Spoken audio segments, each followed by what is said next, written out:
പാടിയതുപോലെ നമ്മുടെ കർത്താവ് എത്രയോ നല്ലവനാണ്, അവിടുന്ന് എത്രയോ വിശ്വസ്തനാണ്. നമ്മളെ കരുതുന്ന കർത്താവ്, നമ്മളെ പരിപാലിക്കുന്ന കർത്താവ്, തക്ക സമയത്ത് നമ്മുടെ ആവശ്യങ്ങൾ നിറവേറ്റി തരുന്ന നല്ലവനായ ഒരു കർത്താവ്. പ്രിയ ഷിജുവിൻ്റെയും ഷിനിയുടെയും വിവാഹത്തോടുള്ള ബന്ധത്തിൽ കടന്നു വന്നിരിക്കുന്ന എല്ലാ പ്രിയപ്പെട്ടവർക്കും കർത്താവിൻ്റെ നാമത്തിൽ സ്നേഹവും നന്ദിയും അറിയിക്കുന്നു. പ്രത്യേകിച്ച് വേദിയിലായിരിക്കുന്ന ദൈവദാസന്മാർക്കും വളരെ മനോഹരമായ പാട്ടുകൾ പാടിയ ഡെന്നിസ്, ജിഷ, കീബോർഡ് വായിക്കുന്ന ചെറി പ്രിയപ്പെട്ടവർക്കും വളരെ ക്രമീകൃതമായും വളരെ മാന്യമായും നിശ്ചല ഛായാചിത്രങ്ങളും വീഡിയോഗ്രഫിയും ഒക്കെ ക്യാമറയിൽ പകർത്തിക്കൊണ്ടിരിക്കുന്ന പ്രിയപ്പെട്ടവർക്കും എൻ്റെ മുമ്പിലിരിക്കുന്ന മാന്യ സദസ്സിനും കർത്താവായ യേശു ക്രിസ്തുവിൻ്റെ നാമത്തിൽ ഞാൻ നന്ദി അർപ്പിക്കുന്നു. കുടുംബജീവിതത്തെക്കുറിച്ച് വളരെ അനുഗ്രഹിക്കപ്പെട്ട നിലയിൽ പാട്ടുകളിലൂടെയും സങ്കീർത്തനങ്ങളിലൂടെയും തിരുവചന ശുശ്രൂഷകളിലൂടെയൊക്കെ നമ്മൾ ശ്രമിച്ചുകൊണ്ടിരിക്കുകയായിരുന്നു. എനിക്ക് അനുവദിച്ചിട്ടുള്ള ചില സമയങ്ങളിലൂടെ കുടുംബജീവിതത്തിൻ്റെ മാഹാത്മ്യത്തെക്കുറിച്ചും ഭാര്യാഭർത്താക്കന്മാർ അനുവർത്തിക്കേണ്ട ഓരോ കടമകളെക്കുറിച്ചും പറഞ്ഞ് ഞാൻ ഇരിക്കുവാനായിട്ട് താല്പര്യപ്പെടുകയാണ്. കുടുംബജീവിതത്തിന് ഒരു വിലയും ഇല്ലാതായിരിക്കുന്ന ഒരു കാലത്തിലാണ് നമ്മളൊക്കെ ജീവിക്കുന്നത്. കഴിഞ്ഞ ദിവസം ഞാൻ വിദേശത്തുള്ള ഒരു സഹോദരനുമായിട്ട് സംസാരിച്ചപ്പോൾ, സഹോദരൻ എന്ന് പറയാനായിട്ട് പറ്റില്ല, ആ വ്യക്തിയുമായിട്ട് സംസാരിച്ചപ്പോൾ ഞാൻ അദ്ദേഹത്തോട് ചോദിച്ചു, വിവാഹിതനാണോ എന്ന് ചോദിച്ചു. അദ്ദേഹം നല്ലതുപോലെ ഒന്ന് ചിരിച്ചിട്ട് അദ്ദേഹം പറഞ്ഞു, ഞാൻ വിവാഹിതനാണ്, പക്ഷെ ഞങ്ങൾ രണ്ടാണ്. അപ്പം ഞാൻ പറഞ്ഞു, ഞങ്ങൾ അങ്ങനെയൊന്നും അല്ല ദൈവവചനത്തിൽ വായിക്കുന്നതും പഠിപ്പിക്കുന്നതും. വിവാഹം കഴിഞ്ഞു കഴിഞ്ഞാൽ നമ്മൾ ഒന്നാവുകയാണല്ലോ. അദ്ദേഹം പറഞ്ഞു, ഞങ്ങൾ രണ്ടാണ്, എനിക്കൊന്ന് അവക്കൊന്ന്, ഞങ്ങൾക്കിതുവരെ ഒന്നുമില്ല. അപ്പോൾ കാര്യങ്ങളെല്ലാം എനിക്ക് വളരെ വ്യക്തമായിട്ട് മനസ്സിലായി, നിങ്ങൾക്കും മനസ്സിലായി എന്ന് ഞാൻ വിചാരിക്കുകയാണ്. കുടുംബജീവിതം എവിടെ എത്തി നിൽക്കുകയാണ്? ദൈവവചനത്തിൽ നമ്മളിങ്ങനെ വായിക്കുന്നു, 68-ാം സങ്കീർത്തനം 6-ാമത്തെ വാക്യത്തിൽ നമ്മൾ ഇങ്ങനെയാണ് വായിക്കുന്നത്, ദൈവം ഏകാകികളെ കുടുംബത്തിൽ വസിക്കുമാറാക്കുന്നു. കുടുംബത്തിലേക്ക് കൊണ്ടുവരുന്നു എന്ന് മാത്രമല്ല, ദൈവം ഏകാകികളെ കുടുംബത്തിൽ വസിക്കുമാറാക്കുന്നു. That is a present continuous tense. അത് നമ്മുടെ ജീവിതത്തിൻ്റെ അവസാനത്തോളം അനുവർത്തിക്കേണ്ട ഒരു വളരെ അനുഗ്രഹിക്കപ്പെട്ട ഒരു കൽപ്പനയാണ്, വേദഭാഗമാണ്, ദൈവം നമുക്ക് തന്നിരിക്കുന്ന ഒരാഹ്വാനമാണ്. ദൈവം ഏകാകികളെ കുടുംബത്തിൽ വസിക്കുമാറാക്കുന്നു. ദൈവത്തിൻ്റെ സ്തോത്രം. വളരെ പെട്ടെന്ന് ഞാൻ വിഷയത്തിലേക്ക് പ്രവേശിക്കുകയാണ്. വിവാഹം അല്ലെങ്കിൽ കുടുംബജീവിതം എന്ന് പറയുന്നത് മനുഷ്യന്റെ മസ്തിഷ്കത്തിൽ ഉരുത്തിരിഞ്ഞ ഒരു ആശയം അല്ല. ഇത് ദൈവത്തിൻ്റെ ബുദ്ധിമൂശയിൽ ഉരുത്തിരിഞ്ഞ ഒരു ആശയമാണ്. ഒരു പക്ഷെങ്കിൽ ഇതേപോലെയുള്ള വിവാഹ ശുശ്രൂഷയിൽ ആദ്യമായിട്ടായിരിക്കാം ചില പ്രിയപ്പെട്ടവർ കടന്നു വരുന്നത്. പല തരത്തിൽ പല നിലകളിൽ വിവാഹ ശുശ്രൂഷകളൊക്കെ നടക്കാറുണ്ട്. എന്നാൽ കുടുംബജീവിതത്തെക്കുറിച്ച്, വിവാഹ ജീവിതത്തെക്കുറിച്ച് അതിൻ്റെ സൂത്രധാരൻ എന്ന് പറയുന്നത് വലിയവനായിരിക്കുന്ന ദൈവമാണ്. ദൈവമാണ് ആലോചിച്ചത്, മനുഷ്യൻ ഏകനായിരിക്കുന്നത് നന്നല്ല. മനുഷ്യൻ ഏകനായിരിക്കുന്നത് നന്നല്ല. കുടുംബജീവിതം ഇത്രയധികം പ്രാധാന്യമായിട്ട് കരുതാനുള്ള ഏറ്റവും വലിയ കാര്യമെന്ന് പറയുന്നത്, it came from the idea of God. ദൈവത്തിൻ്റെ ആശയത്തിൽ ഉരുത്തിരിഞ്ഞ ഒരു കാര്യമാണ്. ഇനി അത് മാത്രമല്ല, ദൈവമാണല്ലോ മനുഷ്യനെ ഉണ്ടാക്കിയത്. ദൈവം നിലത്തെ പൊടിയിൽ നിന്നും ആദിമ മനുഷ്യനായിരിക്കുന്ന ആദാമിനെ ഉണ്ടാക്കി. അവൻ കണ്ണു തുറന്നു നോക്കിയപ്പോൾ ആദ്യം കണ്ടത് ആരെയാണ്? ദൈവത്തെയാണ് കണ്ടത്. യഹോവയായിരിക്കുന്ന ദൈവത്തെയാണ് കണ്ടത്. അത് കഴിഞ്ഞിട്ട് ആദാമിന് ഒരു ഗാഢനിദ്ര വരുത്തിയിട്ട് അവന്റെ വാരിയല് എടുത്തു. അവനൊരു ഉറക്കം കൊടുത്ത് ഒരു ഗാഢനിദ്ര കൊടുത്തു. അത് കഴിഞ്ഞിട്ട് ആ വാരിയലുമായിട്ട് ദൈവം ആദാമിൽ നിന്നും അല്പം അകലെ പോയി. നിങ്ങൾ പിടിച്ചത് വായിച്ചു നോക്കിയാൽ, ഉൽപ്പത്തി പുസ്തകം 2-ാം അധ്യായം വായിച്ചു നോക്കിയാൽ അത് നിങ്ങൾക്ക് വളരെ വ്യക്തമായിട്ട് മനസ്സിലാകും. ദൈവം അല്പം ദൂരെ പോയിട്ട് ഹവ്വയെ ഉണ്ടാക്കിയിട്ട് ദൈവം ആദാമിന്റെ അടുത്തേക്ക് കൊണ്ടുവന്നു എന്നാണ് നമ്മൾ വായിക്കുന്നത്. അങ്ങനെയാണെങ്കിൽ ദൈവം ഹവ്വയെ ഉണ്ടാക്കിയിട്ട് ഹവ്വ ആദ്യം കണ്ടത് ആരെയാണ്? ആദാമിനെ അല്ല, ദൈവത്തെയാണ് കണ്ടത്. ഇവിടെ രണ്ടുപേരിരിപ്പുണ്ട്. അവര് നന്നായി തീരാനായിട്ട് പോവുകയാണ്. ഇവരുടെ കുടുംബജീവിതത്തിന്റെ പ്രാധാന്യം എന്ന് പറയുന്നത് ഇവര് രണ്ടുപേരും വ്യത്യസ്ത തലങ്ങളിൽ, വ്യത്യസ്ത ധ്രുവങ്ങളിൽ, വ്യത്യസ്ത ജില്ലകളിൽ, വ്യത്യസ്ത മാതാപിതാക്കളാൽ ജനിക്കപ്പെട്ടുവെങ്കിലും അവർ ഇരുവരും യഥാസമയം അവർ ദൈവത്തെ കണ്ടുമുട്ടാനായിട്ട് ഇടയായിത്തീർന്നു. അങ്ങനെ ദൈവത്തെ ആദ്യമേ കണ്ട ആദാമും ദൈവത്തെ ആദ്യമേ കണ്ട ഹവ്വയും ദൈവം അവരെ ഇരുവരെയും എന്ത് ചെയ്യുകയാണ്? യോജിപ്പിക്കുകയാണ്. ദൈവം യോജിപ്പിച്ചതിനെ മനുഷ്യൻ വേർപിരിക്കുവാനായിട്ട് പാടില്ല. അപ്പോൾ ദൈവത്തെ കണ്ട രണ്ടുപേരെ അതേ ദൈവം തന്നെ എന്താക്കി തീർക്കുകയാണ്? ഒന്നാക്കി തീർക്കുകയാണ്. അതാണ് ദൈവവചന പ്രകാരമുള്ള കുടുംബത്തിന്റെ, വിവാഹത്തിന്റെ ഏറ്റവും മാന്യമായിട്ടുള്ള ഒരു കാര്യം എന്ന് പറയുന്നത്. ഇനി അത് മാത്രമല്ല, കുടുംബജീവിതത്തിന്റെ അടുത്ത ഒരു പ്രാധാന്യം എന്ന് പറയുന്നത് it is A life long relation. ഇത് പെർമനന്റ് ആയിട്ടുള്ള ഒരു റിലേഷനാണ്. ഇത് നിത്യത വരെ അല്ല, നമ്മുടെ മരണം വരെ ഇത് തുടരുന്ന ഒരു ബന്ധമാണ്. ഇടയ്ക്ക് വെച്ച് നിർത്താനായിട്ട് പറ്റത്തില്ല. No resign, no close down. വിവാഹ ജീവിതം പകുതിയായി കഴിയുമ്പോൾ എനിക്കിത് വേണ്ട, ഇത് ശരിയാവത്തില്ല എന്ന് തീരുമാനിക്കാനായിട്ട് പറ്റത്തില്ല. ബാക്കി എന്ത് കാര്യം വേണമെങ്കിലും നമുക്ക് മാറ്റാം. ഞങ്ങളുടെ ദേവദാസന്മാരുടെ പേരൊക്കെ ഇവിടെ പറഞ്ഞു പ്രസ്താവിച്ചു. എന്നാൽ സമയമായപ്പോൾ ഞങ്ങൾക്ക് പ്രസംഗിക്കാനായിട്ട് ഞങ്ങൾക്ക് മനസ്സനുവദിക്കുന്നില്ല, അല്ലെങ്കിൽ ഞങ്ങൾക്ക് എന്തെങ്കിലും ഒരു അസൗകര്യം വന്നോ, ഇവിടെ പ്രിസൈഡ് ചെയ്യുന്ന ദേവദാസന് അധികാരമുണ്ട് വേറെ ഒരാളെ ആ കൃത്യം നിർവഹിക്കുന്നതിനായിട്ട് ക്ഷണിക്കുന്നതിനും. എന്നാൽ കുടുംബജീവിതത്തിലേക്ക് പ്രവേശിക്കുമ്പോൾ ഒരു കാര്യം ആലോചിക്കണം, ഇത് ലൈഫ് ലോങ് ആണ്. ഇത് ഇടയ്ക്ക് വെച്ച് നിർത്താനായിട്ട് പാടില്ല. അതുകൊണ്ടാണ് ദൈവം പറഞ്ഞിരിക്കുന്നത്, ദൈവം യോജിപ്പിച്ചതിനെ മനുഷ്യൻ എന്ത് ചെയ്യാനായിട്ട് പാടില്ല? വേർപിരിക്കുവാനായിട്ട് പാടില്ല. ഇനി ഒരു കാര്യം കൂടെ ഞാൻ പറയട്ടെ. കുടുംബജീവിതത്തോടുള്ള ബന്ധത്തിൽ രണ്ട് പ്രത്യേക വിവാഹം, രണ്ട് കുടുംബജീവിതങ്ങളെ കുറിച്ച് ഉൽപ്പത്തി പുസ്തകം 2-ാം അധ്യായത്തിലും ഉൽപ്പത്തി പുസ്തകം 24-ാം അധ്യായത്തിലും പറഞ്ഞിട്ടുണ്ട്. ഈ രണ്ട് വിവാഹത്തോടുള്ള ബന്ധത്തിലും ദൈവത്തിന്റെ കാര്യപരിപാടികൾ നമുക്ക് കാണാനായിട്ട് സാധിക്കും. ഹവ്വയെ ഉണ്ടാക്കിയപ്പോൾ, ഹവ്വയെ ദൈവം ആദാമിന് കൊടുത്തപ്പോൾ ആദാം എന്തെടുക്കുകയായിരുന്നു? ആദാം വളരെ സുഖമായിട്ട് ഉറങ്ങുകയായിരുന്നു എന്ന് പറഞ്ഞാൽ കൈ കെട്ടിക്കിടന്ന് ഉറങ്ങുക എന്നുള്ള അർത്ഥത്തിലല്ല, മറിച്ച് താൻ പരിപൂർണമായിട്ട് ദൈവത്തിൽ ആശ്രയിച്ചുകൊണ്ട്, ദൈവത്തിൽ സമർപ്പിച്ചുകൊണ്ട് താൻ ആയിരുന്ന സമയത്ത് തനിക്ക് ദൈവം കൊണ്ടുകൊടുത്ത ഒരു തുണയാണ്. ഇനിയും ഉൽപ്പത്തി പുസ്തകം 24-ാം അധ്യായത്തിലേക്ക് വരുമ്പോൾ എലയാസറിനെ സംബന്ധിച്ച് വായിക്കുന്നുണ്ട്. അബ്രഹാം, ഇസഹാക്ക്, റബേക്കയുടെ വീട്ടുകാർ എല്ലാവരെ കുറിച്ചും വായിക്കുന്നുണ്ട്. നോക്കിയാൽ അവിടെയും നമുക്ക് കാണാനായിട്ട് കഴിയുന്നത് ഇസഹാക്ക് എന്തെടുക്കുകയായിരുന്നു? ഇസഹാക്ക് വെളിപ്രദേശത്ത് ധ്യാനിക്കുകയായിരുന്നു. താൻ ക്വയറ്റ് ടൈം എടുക്കുകയായിരുന്നു. താൻ ദൈവത്തോടുള്ള സമ്പർക്കത്തിലായിരുന്നു. താൻ അല്ല പോയി അന്വേഷിച്ചു കൊണ്ടുവന്നത്. ഉൽപ്പത്തി പുസ്തകം 2-ാം അധ്യായത്തിലേക്ക് വരിക. ദൈവം സൃഷ്ടിച്ച എല്ലാ മൃഗങ്ങളെയും ഈ ആദാമിന്റെ മുമ്പിലൂടെ നടത്തി. അത് കഴിഞ്ഞിട്ട് അതിന്റെ തൊട്ട് താഴെ വായിക്കുകയാണ്, എങ്കിലും തനിക്ക് തക്കതായ ഒരു തുണയെ കണ്ടുകിട്ടിയില്ല. തനിക്ക് തക്കതായിട്ടുള്ള ഒരു തുണയെ കണ്ടുകിട്ടിയില്ല.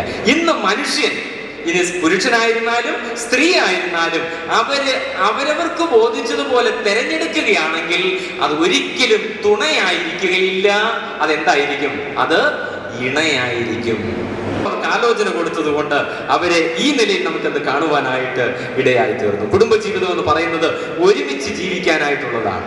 ഇന്ന് കുടുംബജീവിതത്തിലേക്ക് പ്രവേശിച്ചു കഴിഞ്ഞാൽ തൊട്ടടുത്ത ദിവസം തന്നെ ചെറുക്കനോ പെണ്ണോ അവർ രണ്ടുപേരും, ഭാര്യാഭർത്താക്കന്മാർ രണ്ട് ധ്രുവങ്ങളിലേക്ക് പോവുകയാണ്. കുടുംബജീവിതം എന്ന് പറയുന്നത് ഒരുമിച്ച് ജീവിക്കാനായിട്ടുള്ളതാണ്. ഒരുപക്ഷെങ്കിൽ അല്പനേരത്തേന്, കുറച്ച് നാളത്തേന് ഒരുപക്ഷെ വിസ കിട്ടുന്ന താമസം കൊണ്ട്, എന്തെങ്കിലും കാരണം കൊണ്ട് ഒരുപക്ഷെങ്കിൽ വേറിട്ട് താമസിച്ചെന്ന് വന്നേക്കാം. എന്നാൽ അത് ദീർഘിപ്പിക്കുവാനായിട്ട് പാടില്ല. കുടുംബജീവിതം എന്ന് പറയുന്നത് അത് ഒരുമിച്ച് ജീവിക്കാനായിട്ടുള്ളതാണ്. കുടുംബജീവിതത്തിന്റെ മഹാത്മ്യം ഇന്ന് പലപ്പോഴും കണ്ടുവരുന്നത് പ്രായമായ വല്യപ്പച്ചന്മാരിൽ വല്യമ്മച്ചിമാരിലാണ്. എനിക്കത് കാണുമ്പോൾ വളരെ സന്തോഷമുണ്ട്. കാരണം എന്താണെന്ന് ചോദിച്ചാൽ, അവരുടെ വിവാഹമൊക്കെ നടന്നു കഴിഞ്ഞ് കുഞ്ഞുങ്ങളൊക്കെ ആയതിനു ശേഷം വളരെ ദീർഘവർഷം അവർ ഗൾഫിലോ വിദേശത്തോ എവിടെയെങ്കിലും ജോലിയോടുള്ള ബന്ധത്തിലാണ്. കുറെ നാൾ കഴിഞ്ഞ് പ്രായമാകുമ്പോൾ റിട്ടയർ ആയി ഇനി നാട്ടിൽ വരും. പിന്നെ അവർക്ക് ഭയങ്കര സ്നേഹമാണ്. എന്നാൽ കുടുംബജീവിതം അങ്ങനെ മാത്രം ഉള്ളതല്ല. കുടുംബജീവിതം ഒരുമിച്ച് ജീവിക്കാനായിട്ടുള്ളതാണ്. വളരെ പെട്ടെന്ന് 2 കാര്യങ്ങളൂടെ പറഞ്ഞ് ഞാൻ അവസാനിപ്പിക്കാം. കുടുംബജീവിതത്തിൽ ഭാര്യാഭർത്താക്കന്മാർ അനുവർത്തിക്കേണ്ട 2 കാര്യങ്ങൾ. ഭാര്യമാരോടാണ് ദൈവവചനത്തിൽ ഉപദേശ രൂപത്തിൽ ഏത് ഭാഗമെടുത്താലും ആദ്യമേ പറഞ്ഞിരിക്കുന്നത്. നോക്കിയേ, പെൺകുട്ടി ഇന്ന് ഇരിക്കുന്നത് തന്നെ ചെറുക്കന്റെ വലത്തു ഭാഗത്താ എന്നും പറഞ്ഞ് if you have the priority, you don't have the authority. എപ്പോഴും കുടുംബജീവിതത്തിൽ പ്രയോറിറ്റി ഭാര്യയ്ക്ക് കൊടുത്തെന്ന് പറഞ്ഞാലും അതോറിറ്റി കുടുംബജീവിതത്തിൽ എപ്പോഴും പുരുഷനുള്ളതാണ്. വലതുഭാഗത്താണ് ഇരിക്കുന്നത്, കുഴപ്പമൊന്നുമില്ല. പക്ഷെങ്കിൽ ഒരു കാര്യം നമ്മൾ മനസ്സിലാക്കണം, പ്രയോറിറ്റി ഉണ്ടെന്ന് പറഞ്ഞ് അതോറിറ്റി കുടുംബജീവിതത്തിൽ എടുക്കുവാനായിട്ട് പാടില്ല. എഫെസ്യ ലേഖനം, കൊലോസ്യ ലേഖനം, പത്രോസിന്റെ 1-ാം ലേഖനം, ഇവിടെ എല്ലാം ഭർത്താക്കന്മാരെ എന്ന് വിളിച്ചല്ല തുടങ്ങുന്നത്. നമ്മൾ വായിച്ചു കേട്ടല്ലോ, എവിടെ നോക്കിയാലും ആദ്യം ഭാര്യമാരെ എന്ന് വിളിച്ചാണ്. എന്ന് പറഞ്ഞാൽ അതിന്റെ അർത്ഥം ഒരു കുടുംബജീവിതം നേരെ പോകണമെങ്കിൽ, നന്നായി പോകണമെങ്കിൽ, ശരിയായി പോകണമെങ്കിൽ ഭർത്താവല്ല ആദ്യമേ കാര്യങ്ങൾ ക്രമീകരിക്കേണ്ടത്. ആരാണെന്ന് അറിയാമോ? ഭാര്യയാണ്. അതുകൊണ്ടാണ് ദൈവവചനത്തിനും ദൈവത്തിന്റെ ആത്മാവിനും ഒരു തെറ്റും പറ്റുകയില്ല. ഭാര്യ തന്റെ കടമ കൃത്യമായിട്ട് നിർവഹിച്ചു കഴിഞ്ഞ് അത് പറയാണ്, ഭാര്യമാരെ നിങ്ങളുടെ ഭർത്താക്കന്മാർക്ക് കീഴടങ്ങിയിരിപ്പീൻ. 1 പത്രോസ് 3-ാം അധ്യായം 1-ാം വാക്യം ഇംഗ്ലീഷിലോ ഒറിജിനൽ ഭാഷയിലോ നിങ്ങൾ വീട്ടിൽ പോയി വായിച്ചാൽ ഔവണ്ണം തന്നെ ഭാര്യമാരെ നിങ്ങളുടെ ഭർത്താക്കന്മാർക്ക് കീഴടങ്ങിയിരിപ്പീൻ. എങ്ങനെയാണെന്നറിയാമോ? കഷ്ടം അനുഭവിച്ചിട്ട്, ഭീഷണം പറഞ്ഞിട്ട്, വായിൽ വഞ്ചനയൊന്നും ഇല്ലാതിരുന്നിട്ടും താൻ ന്യായമായി വിധിക്കുന്നവെങ്കിൽ എല്ലാ കാര്യങ്ങളും ഫലമേൽപ്പിച്ചു എന്ന് പറഞ്ഞ കർത്താവായ യേശുക്രിസ്തുവിനെ കുറിച്ച് പറഞ്ഞിട്ട് പറയുകയാണ്, ഔവണ്ണം തന്നെ. അതിന്റെ ആ ശ്രേഷ്ഠത നിങ്ങളൊന്ന് മനസ്സിലാക്കിയ പ്രിയമുള്ളവരെ, ഔവണ്ണം തന്നെ നിങ്ങളുടെ ഭർത്താക്കന്മാർക്ക് നിങ്ങൾ എന്ത് ചെയ്യണം? കീഴടങ്ങിയിരിക്കണം. അങ്ങനെ കീഴടക്കിയിരിക്കുന്ന ഭാര്യയെ എങ്ങനെ സ്നേഹിക്കാതിരിക്കുന്നെങ്കിൽ അവന് തലയ്ക്ക് നല്ല സുഖമില്ലെന്നോ അല്ലെങ്കിൽ എന്തെങ്കിലും മാനസികമായ തകരാറുണ്ടെന്നോ വേണം ദൈവവചനത്തിൽ നിന്നും നമുക്ക് മനസ്സിലാക്കാനായിട്ട് കഴിയുന്നത്. അങ്ങനെയുള്ള ഭർത്താക്കന്മാരോട് പറയുകയാണ്, ഭർത്താക്കന്മാരെ നിങ്ങളുടെ ഭാര്യമാരെ സ്നേഹിക്കും. അതിനും ഒരു ഉദാഹരണം പറഞ്ഞിരിക്കുകയാണ്.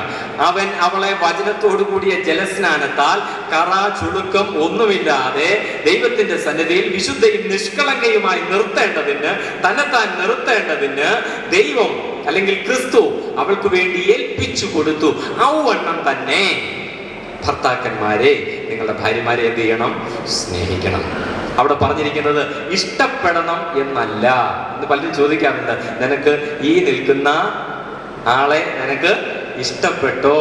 ഒരിക്കലും ഇഷ്ടവും സ്നേഹവും തമ്മിൽ കൂട്ടിക്കൊഴിക്കരുത്.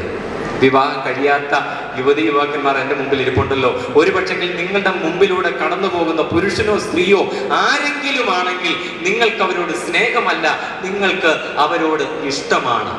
യോഹന്നാന്റെ സുവിശേഷം 3-ാം അധ്യായം 16-ാം വാക്യത്തിൽ നമ്മൾ വായിക്കുന്നത്, തന്റെ ഏകജാതനായ പുത്രനെ നൽകുവാൻ തക്കവണ്ണം, ഞാൻ വിശദീകരിക്കുന്നില്ല, അവൻ ലോകത്തെ ഇഷ്ടപ്പെട്ടു എന്നല്ല സ്നേഹിച്ചു എന്നാണ് പറയുന്നത്. സ്നേഹമെന്ന് പറഞ്ഞാൽ കേവലം ഒരു വികാരമല്ല, it is a deliberate act എന്നാ പറയുന്നത്.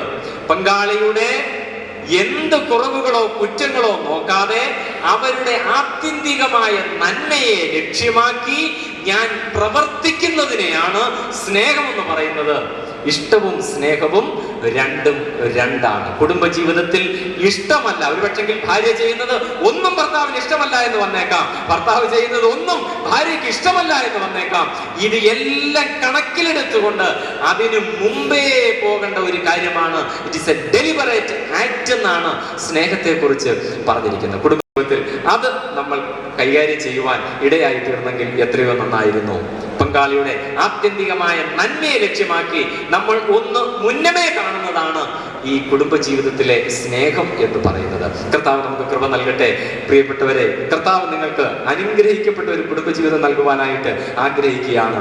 കർത്താവ് നിങ്ങളോട് കൂടെ ഉണ്ട്. കർത്താവ് പറഞ്ഞു, ലോകാവസാനത്തോളം എല്ലാ നാളും ഞാൻ നിങ്ങളോട് കൂടെയുണ്ട്. കാനാവിലെ കല്യാണ വീട്ടിലേക്ക് നമുക്കൊന്ന് ഒരു നിമിഷം, ഞാൻ ഇവരോട് സംസാരിച്ചു കൊള്ളട്ടെ, ഒരു നിമിഷം നമുക്കൊന്ന് കടന്നു വരാം. അവിടെ നമ്മൾ വായിക്കുന്നത്, അവൻ യേശുവിനെയും ശിഷ്യന്മാരെയും വിവാഹത്തിന് ക്ഷണിച്ചിരുന്നു. The presence of Jesus. നിങ്ങളുടെ കുടുംബജീവിതത്തിൽ കർത്താവായ യേശു ക്രിസ്തുവിന്റെ സാന്നിധ്യം നിങ്ങൾക്ക് എപ്പോഴും ഉണ്ടായിരിക്കണം.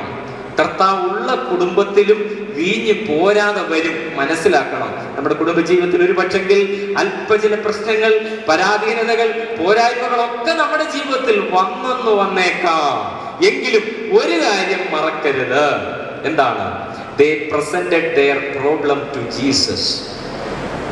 അവരുടെ പ്രശ്നം എന്താണെന്നുള്ളത് അവർ കർത്താവിനോട് പറയുവാൻ അവർ തയ്യാറായി. നിങ്ങളുടെ കുടുംബജീവിതത്തിൽ പ്രശ്നങ്ങൾ എന്തു തന്നെ വന്നാലും, കാറ്റും കോളും, നമ്മൾ പറയാറുണ്ടല്ലോ, ചട്ടിയും കലവുമാണെങ്കിൽ അങ്ങോട്ടും ഇങ്ങോട്ടും തട്ടിയും മുട്ടിയൊക്കെ ഇരിക്കും. കുടുംബജീവിതത്തിൽ പ്രശ്നങ്ങളൊക്കെ വന്നേക്കാം. എന്നാൽ എന്ത് പ്രശ്നമുണ്ടായിരുന്നാലും അത് കർത്താവിനോട് പറയാൻ നിങ്ങൾ മറക്കരുത്. ഒന്ന്, കർത്താവിന്റെ പ്രസൻസ്. രണ്ട്, they presented their problem to Jesus. മൂന്നാമത്തെ കാര്യം എന്ന് പറയുന്നത് they practiced what he commanded. അവൻ എന്തു പറഞ്ഞോ അത് അവൻ അനുസരിക്കാനായിട്ട് തയ്യാറായി.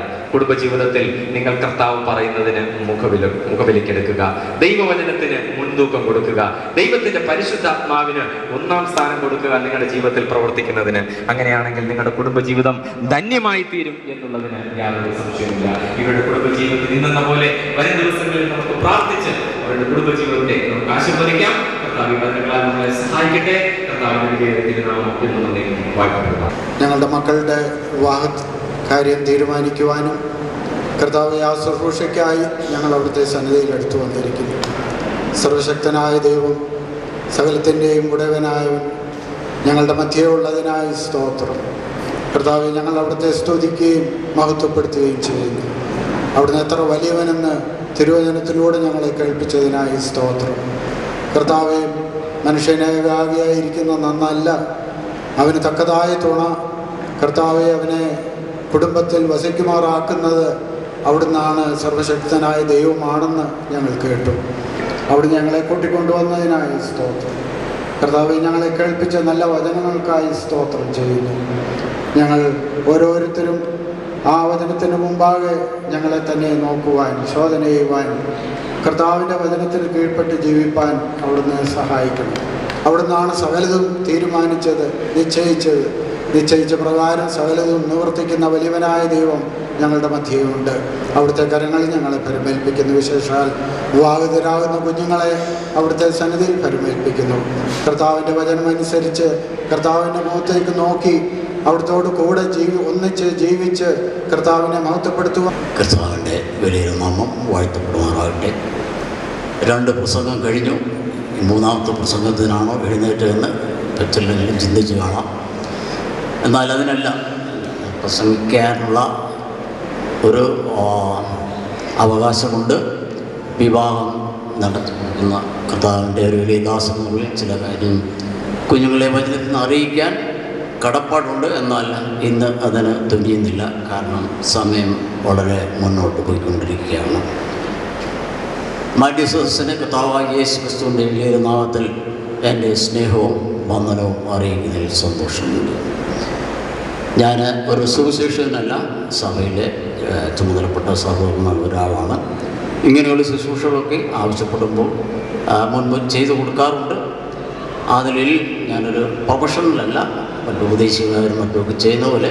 എന്നാൽ ഒരു ദൈവത്തിൻ്റെ ദാസൻ എന്നുള്ളതിൽ ഒരു പിതാവിൻ്റെ സ്ഥാനം എനിക്കുണ്ട്. അത് ആ നിലയിൽ ഞാൻ ചെയ്യാൻ താല്പര്യപ്പെടുന്നു. ഒന്നിനൊരു കാര്യം ശ്രദ്ധിക്കണമേ എന്ന് പറഞ്ഞുകൊണ്ട് ഞാൻ ശുശ്രൂഷയിൽ പ്രവേശിക്കാൻ താല്പര്യപ്പെടുന്നു. കുടുംബം എന്നുള്ളത് നാം കേട്ടതുപോലെ ദൈവത്തിൻ്റെ പരിപാടിയിലുള്ള കാര്യമാണ്. ഏതെങ്കിലും ഒരു സന്തോഷത്തിൻ്റെ, സ്വർഗീയ സന്തോഷത്തിൻ്റെ ഒരു റെപ്ലിക്ക അല്ലെങ്കിൽ അതൊരു പ്രതിദാനം ഭൂമിയിലുണ്ടെങ്കിൽ അത് കുടുംബജീവിതത്തിൽ കൂടിയാണ്. ഞാനിങ്ങനെ കേട്ടിട്ടുണ്ട്, ഒരു ഏത്തിസ്റ്റായിട്ടുള്ള ഒരാളോട് ചോദിച്ചു, അയാൾക്ക് ദൈവത്തിലും വിശ്വാസമില്ല, മറ്റു കാര്യങ്ങളും അങ്ങനെ വിശ്വാസമില്ലാത്ത ഒരാളാണ്. അപ്പോൾ അദ്ദേഹത്തോട് ചോദിച്ചു, നിങ്ങൾ ദൈവത്തിലൊന്നും വിശ്വസിക്കുന്നില്ലല്ലോ, പിന്നെ നിങ്ങൾക്ക് ഏറ്റവും സന്തോഷമുള്ള കാര്യം എന്താണ്, നിങ്ങളുടെ കുടുംബജീവിതം എങ്ങനെ ഇരിക്കുന്നു എന്നൊക്കെ ചോദിച്ചപ്പോൾ അദ്ദേഹം പറഞ്ഞു, ദൈവമുണ്ടോ ഇല്ലയോ എന്നൊന്നും എനിക്കറിയത്തില്ല, പക്ഷേ ഒന്നിൽ ഞാൻ സന്തോഷിക്കുന്നു, ഈ ഭൂമിയിൽ അത് ഞാൻ എൻ്റെ ജോലി കഴിഞ്ഞ് ക്ഷീണിതനായി ഭവനത്തിൽ മടങ്ങുമ്പോൾ എൻ്റെ ഭാര്യ എനിക്ക് ഒരു ഗ്ലാസ് കാപ്പി കൊണ്ട് തരുന്നു. ഞാൻ അവിടെ ഇരുന്ന് കുടിക്കുന്നു. എനിക്ക് 2 കുഞ്ഞുങ്ങളെ ദാനം ചെയ്തിട്ടുണ്ട്. അവർ ഞങ്ങളുടെ മുമ്പിൽ കളിക്കുന്നു. അങ്ങനെ ഞങ്ങൾ അങ്ങനെ വിശ്രമിക്കുന്നു, സന്തോഷിക്കുന്നു. ഏതെങ്കിലും ഒരു സ്വർഗം എന്തെങ്കിലും ഉണ്ടെങ്കിൽ, ഒരു സ്വർഗീയ സന്തോഷം ഉണ്ടെങ്കിൽ ഇതാണ് എൻ്റെ സ്വർഗീയ സന്തോഷം, അല്ലാതെ മറ്റൊന്നുമില്ലെന്ന് ഒന്ന് ഏത്തിസ്റ്റ് പറഞ്ഞതായിട്ട് പോകുന്നു. എങ്ങനെ ഒരു കുടുംബജീവിതം സന്തോഷത്തോടെ ആരംഭിച്ചോ അനുദിനം ആ സന്തോഷം വർദ്ധിച്ചു വരികയാണ് ചെയ്യേണ്ടത്. പലപ്പോഴും ആദ്യകാലത്തൊക്കെയും വളരെ സന്തോഷത്തോടൊക്കെ കൈകോർത്തൊക്കെ പിടിച്ചൊക്കെ നടക്കും. എപ്പോഴും ഒന്നിച്ചേ നടക്കത്തുള്ളൂ, ഒന്നിച്ചേ കാണത്തുള്ളൂ. കുറച്ച് പ്രായമൊക്കെ ആകുമ്പോൾ അന്യോന്യം പെറുവെറുപ്പ്, അന്യോന്യം കുറ്റം പറയുക, വേർപിരിയുക, പല കുടുംബങ്ങളും തകർന്നു പോകുന്ന അനുഭവം പ്രത്യേകിച്ച് വിശ്വാസികളുടെ. എന്നാൽ ദൈവവചനത്തിൽ പറയുന്നത് വിവാഹമോചനം, ഡിവോഴ്സ് ഞാൻ വെറുക്കുന്നു, ഐ ഹേറ്റ് ഇറ്റ്. ദൈവം വെറുക്കുന്ന ഒരു കാര്യമാണ് ഡിവോഴ്സ് അല്ലെങ്കിൽ വിവാഹമോചനമുള്ളത്. ദൈവം യോജിപ്പിച്ചതിനെ മനുഷ്യൻ വേർപിരിക്കുന്നത് ദൈവത്തിൻ്റെ കൽപ്പനയാണ്. എന്നാൽ ഇതെല്ലാം മനുഷ്യനെ അവഗണിച്ച് സ്വന്തം ഇഷ്ടപ്രകാരം മുന്നോട്ട് പോകുന്ന ആ അനുഭവം കാണാൻ സാധിക്കുന്നു. എബ്രായ ലേഖനം 13:4 പറയുന്നുണ്ട്, വിവാഹം എല്ലാവർക്കും മാന്യം, എല്ലാവർക്കും മാന്യം, കിടക്ക നിർമ്മലമായിരിക്കും. ഒരു മാന്യ അവസ്ഥയിലേക്ക് പ്രിയ കുഞ്ഞുങ്ങളിൽ നിന്ന് പ്രവേശിക്കുവാണ് പ്രിയ ഷിജുവും ഷിനിയും. അവർ ഇതുവഴി ഏകരായിരുന്നു. എന്നാൽ ഇന്ന് സൊസൈറ്റി, സമൂഹത്തിൽ ഒരു മാന്യത അവർക്ക് ദൈവം കൊടുക്കുന്നു, മനുഷ്യനും കൊടുക്കുന്നുണ്ട്. മാത്രമല്ല അതിനോടുകൂടി അവരുടെ ജീവിതത്തിൽ ഉണ്ടായിരുന്ന ഒരു വാക്യം, ഏതോ ഒന്നിനു വേണ്ടി ഇവർ കാക്ഷിച്ചുകൊണ്ടിരുന്നു, ആ ശൂന്യത മാറി ഒരു സന്തോഷമായ കുടുംബജീവിതത്തിലേക്ക് പ്രവേശിക്കുന്നു. മാത്രമല്ല അതിനോടുകൂടി നിർദ്ദേശമുണ്ട്, നിങ്ങളുടെ കിടക്ക നിർമ്മലവും, let your bed be without, നിങ്ങളുടെ കിടക്ക നിർമ്മലമായിരിക്കട്ടെ. നിങ്ങളുടെ എന്നർത്ഥം നമ്മുടെ ജീവിതം അത് പരിശുദ്ധമായിരിക്കണം. വിവാഹം നല്ലതാണ്, എന്നാൽ വിവാഹ ജീവിതവും യാതൊരു ഡിഫൈൻ ഇല്ലാതെ കുറവില്ലാത്തതായിരിക്കുന്ന നിർദ്ദേശവും നമുക്ക് കാണുന്നുണ്ട്. കർത്താവ് നമ്മെ സഹായിക്കും. ഇന്ന് സന്തോഷത്തോടെ ആരംഭിക്കുന്ന കുടുംബജീവിതം ദൈവത്തിൽ ആശ്രയിച്ചുകൊണ്ട് മുന്നോട്ട് പോകുന്ന കുഞ്ഞുങ്ങളെ സഹായിക്കട്ടെ. പ്രിയ കുഞ്ഞുങ്ങളോട് 2 വാക്ക് എനിക്ക് പറയാനുള്ളത്, നിങ്ങൾ പ്രാർത്ഥനയോടുകൂടി നിങ്ങളുടെ കുടുംബജീവിതം ഇന്ന് ആരംഭിക്കുക. എത്ര ബിസിയായിട്ടുള്ള ഒരു ജീവിതമായിരുന്നാൽ തന്നെ പ്രാർത്ഥനയോടുകൂടി നിങ്ങളുടെ ജീവിതം. സൈമൺ സാരിങ്ങനെ പാടിയിട്ടുണ്ട്, ദിനമതിന് തുടക്കത്തിൽ മനുവേലിൻ മുഖാമുജം ദർശിച്ച നരന് ഒരു ദുരിതവും വരികയില്ല. നിങ്ങളൊന്ന് പ്രാക്ടീസ് ചെയ്ത് വെച്ച്, ഞങ്ങൾ പ്രാക്ടീസ് ഞങ്ങൾക്ക് നന്മ അനുഭവിക്കുന്നവരാണ് ഞങ്ങൾ മാരീഡ് കപ്പിൾസ്. നിങ്ങളും എത്ര ബിസിയായിരുന്നു, ഷിജു ട്രാൻസ്പോർട്ടിലൊരു ജോലിയാണ്, പലപ്പോഴും പല ബുദ്ധിമുട്ടുകളൊക്കെ ഉണ്ട്. എന്നിരുന്നാലും നിങ്ങൾ പ്രഭാതത്തിൽ ഒന്നിച്ചിരുന്ന് ആ മനുവേലിൻ്റെ മുഖാമുഖം കണ്ടുകൊണ്ട് നിങ്ങളുടെ പ്രശ്നങ്ങളെല്ലാം സമർപ്പിച്ചുകൊണ്ട് നിങ്ങൾ പോവുകയാണെങ്കിൽ നിങ്ങളുടെ കുടുംബജീവിതം ധന്യമായി തീരും. കർത്താവ് നിങ്ങളെ അതിന് സഹായിക്കുന്നവരാകട്ടെ.